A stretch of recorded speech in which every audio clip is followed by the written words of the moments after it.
The SickKids Hospital in Toronto, Canada has officially launched its partnership with the government and people of St. Vincent and the Grenadines.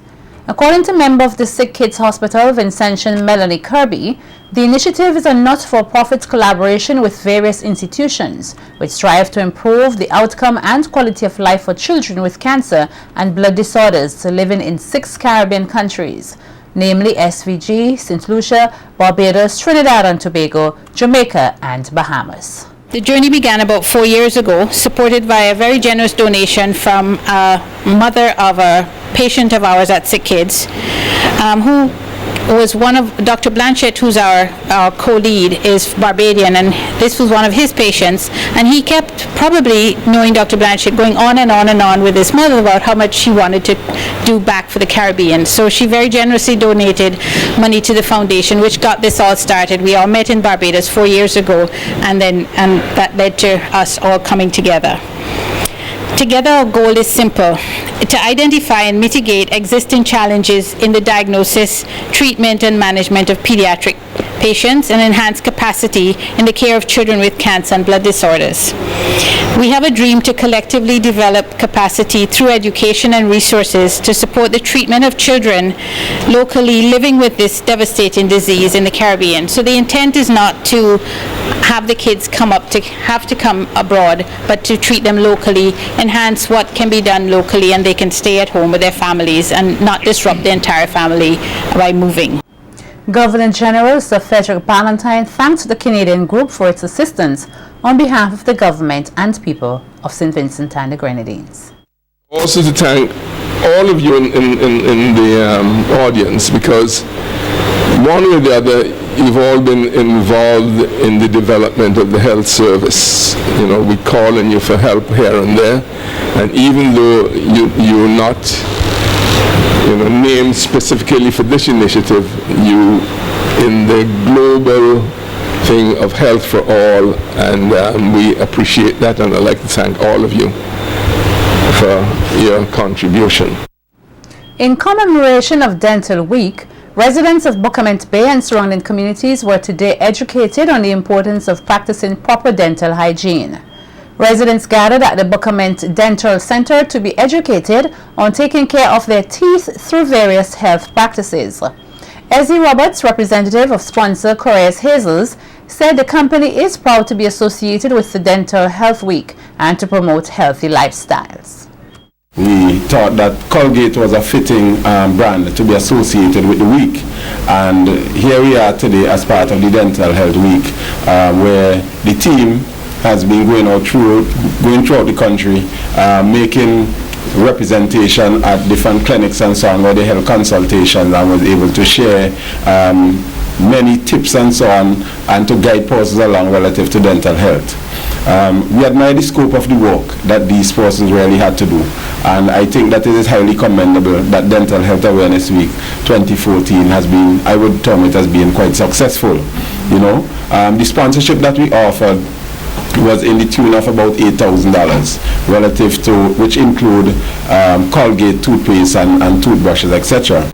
Representative of the Lions Club South, Donna Bascom, says the club saw the need to partner with the healthcare providers on the initiative. Focus this year is on the chronic diseases, diabetes and hypertension, and our current district governor, Lion Isaac Solomon, as one of his core focus areas, it is diabetes. So you would see us a little bit more in the community, assisting with the sugar tested machines and the strips, and in whatever way we can to help to stem this disease. We know how chronic it is and how many people are affected by it in St. Vincent and the Grenadines. You cannot do it alone. Health is everybody's business. Meanwhile, dentists attached to the Buckerment and Chateaubriand Health District, Heather Williams, says greater emphasis must be placed on the mouth to prevent periodontal disease. Periodontal pathology or periodontal diseases affect one or more of the periodontal tissues in the mouth. Williams says the causes vary and may include age and poor hygiene. Tobacco use is linked to many serious illnesses such as cancer, lung disease and heart disease, as well as a number of health problems. Tobacco users also are at and increased risk of periodontal disease. Studies have shown that tobacco use may be one of the most significant risk factors in the development and the progression of periodontal disease. So, the onus is on you, and this is one risk factor you can eliminate. Secondly, genetics has a part to play. Not a huge part, but still a part to play. Because genetically speaking, some persons are more susceptible to periodontal disease. It runs in the family. So most times you could do all the care you want in the world. Your father may have had it, your mother may have had it, and in spite of, you notice you're developing it. Because genetics really has a part to play. Williams says that there are ways in which persons can prevent the disease, which include adapting the correct technique of brushing one's teeth.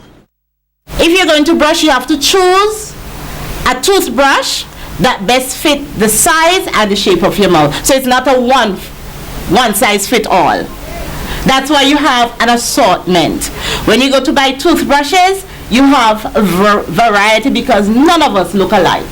So as our faces differ, our mouths differ. So you're going to choose the size and the shape that best fits your mouth. You're going to place your toothbrush about a 45-degree angle along your gum line. That's where the gum meets the tooth. And you're going to bring your brush, you're going to brush in the direction in which your teeth grow. Before I go there, always choose a soft brush. There's a misconception that the harder brushes do a better job. Not so at all. The softer brushes are more efficient. The St. Vincent Brewery Limited earlier today launched the new packaging of its Hiron orange flavored soft drink. Marketing coordinator at the St. Vincent Brewery, Kelvin Franklin, says they are pleased to now make available to Vincentians another exciting and tasty product in the form of the orange flavored soft drink in a more convenient and accessible package. This product has been on the market in our post-mix category, and now we have decided to introduce it in the bottle. It's a very popular flavor. It has been bottled now in the 250 ml bottle, and persons can rest assured that the quality is just as good as the post-mix quality. Why bottle the soft drink, the flavor, the orange flavor in this package? Because the orange flavor over the years have been one of the largest seller for Hiron, and so we believe that it is a wise decision to conveniently package it in this 250 ml, 280 ml Flint bottle for our consumers. So as of today, the product is available through our distribution channel. Franklin says the brewery has confidence in the quality of all of its new products, and the new orange soft drink is no exception. Around Independence, we felt that it is an ideal time, and coming on to Christmas as well. You know, it's going to be Christmas very soon, so it's a good time to introduce a brand into the market. We're making it available in this format. It gives, you know, greater access to the product, because not everyone will go into a restaurant or one of the outlets, one of the fast food outlets, in order to get the product, right? We have persons who will like to consume it at home as well, right? So it's now conveniently packaged for that. With just under 3 weeks to go before St. Vincent and the Grenadines celebrates its 35th anniversary as an independent nation, Vincentians and businesses in and around Kingston are showing off their patriotism with the national colors. Blue, yellow and green flags are already being draped on landmark buildings in the city, namely the Financial Complex and the Kingston Vegetable Market.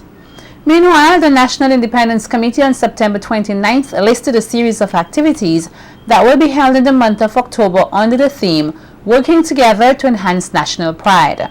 The activities will culminate on October 27th with a military parade.